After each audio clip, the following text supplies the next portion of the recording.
Masjid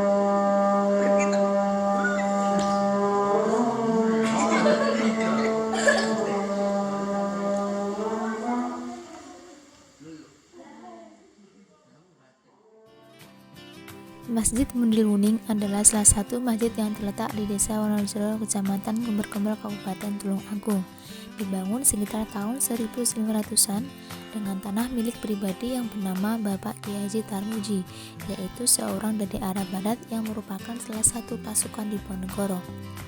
Di depan masjid terdapat pohon sawo. Konon katanya, pohon sawo berasal dari kata sawaon yang artinya sama. Dalam bahasa Jawa disebut sawanggaling, yaitu nama pasukan di Diponegoro. Masjid ini telah direnovasi sebanyak 2 kali. Yang pertama pada tahun 1958 oleh Mbah Abdullah Islam dari Trenggalek.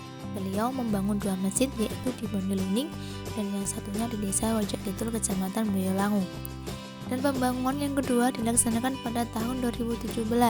Adapun sebelum tahun 1958, masjid ini berupa surau atau langgar yang merupakan masjid pertama di Desa Wonorejo, Kecamatan Sumber Gempol. Masjid ini tidak mempunyai nama seperti masjid-masjid umumnya, karena pada saat tahun 1991 pernah terjadi perubahan nama masjid dan madrasah. Tapi ada sejumlah pihak yang menyabotase pemberian nama tersebut, sehingga nama masjid dan madrasah dikembalikan pada nama awal, yaitu Masjid Bundil Wuning dan Madrasah Bundil Wuning. Sehingga hal ini yang membuat istimewa dari Madrasah Bundil Wuning. Konstruksi bangunan merupakan bangunan renovasi yang kedua, dengan mempertahankan bangunan bagian dalam sebagai ciri khas dan hanya merenovasi bagian serambi luar. Bagian dalam terdapat 4 saka sebagai simbol 4 imam mazhab, yaitu Syafi'i, Maliki, Hambali, dan Hanafi.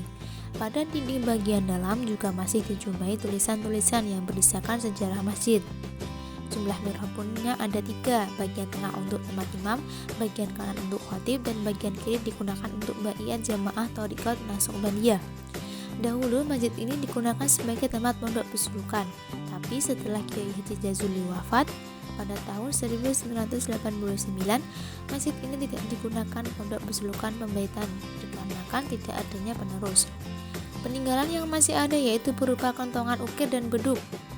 Dahulu masjid ini terdapat beberapa istilah: masjid laki, masjid perempuan, sumur laki, sumur perempuan, jeding laki, jeding perempuan, yang masih sakral. Antara jamaah perempuan dan laki-laki betul-betul dipisahkan. Sistem manajemen masjid tidak ada yang istimewa. Semua biaya pengeluaran menggunakan dana infak dari kota amal, bukan dari uang jariah. Itu pun hanya untuk kegiatan pembangunan dan sangat minim digunakan dalam hal kegiatan. Dana jariah akan dikeluarkan ketika keadaan sedang darurat. Manajemen masjid berjalan apa adanya, tidak menuntut sebuah kemewahan seperti sistem warna merah Joglo Karyan. Masjid ini lebih memprioritaskan yang lebih penting dahulu. Melihat posisinya yang berada di tangan desa, bukan berarti tidak mampu dan tidak berani, tetapi pihak masjid sangat berhati-hati dengan dana-dana yang masuk dari masyarakat dan jemaah. Ada yang sifatnya infak, ada juga yang sifatnya jariah. Dana jariah sudah jelas digunakan untuk masjid, tidak boleh digunakan yang lain. Sedangkan infak bisa digunakan untuk hal-hal yang menunjang sarana di masjid, seperti dana untuk madrasah. Pada tahun 2020 sudah merintis proses zakat mal sebatas untuk sosialisasi. Meskipun masjid tidak mengelolanya secara langsung, tapi banyak masyarakat yang antusias terhadap program tersebut. Untuk manajemen pendidikan dimulai pukul 3 sampai 6 sampai pukul 4. Ada 3 materi yang harus didapatkan siswa, yaitu matematika, bahasa Inggris, dan bahasa Arab. Lanjut dalam program TPQ,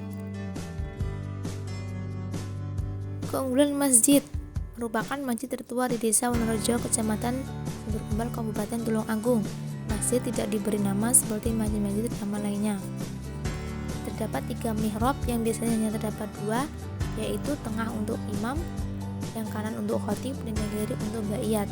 Masih mempertahankan bangunan kunonya bagian dalam, sehingga masih dijumpai tulisan-tulisan di dindingnya.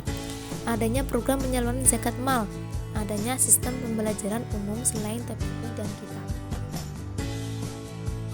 Peran masyarakat terhadap keberadaan masjid. Bagi masyarakat Bundil Wuning, masjid harus selalu difungsikan sebagai tempat ibadah agar tidak sepi.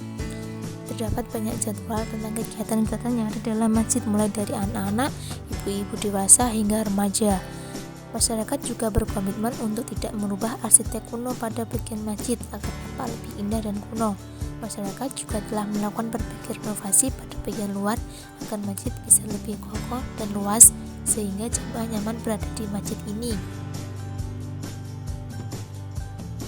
Antusias terhadap keberadaan masjid.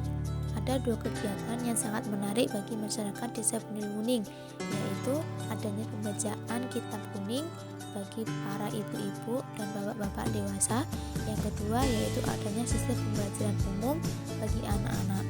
Kedua kegiatan tersebut mendapat dukungan penuh dari masyarakat Bendil Wuning karena baru pertama kali program tersebut dijalankan dari seluruh madrasah-madrasah di Desa Wonorejo.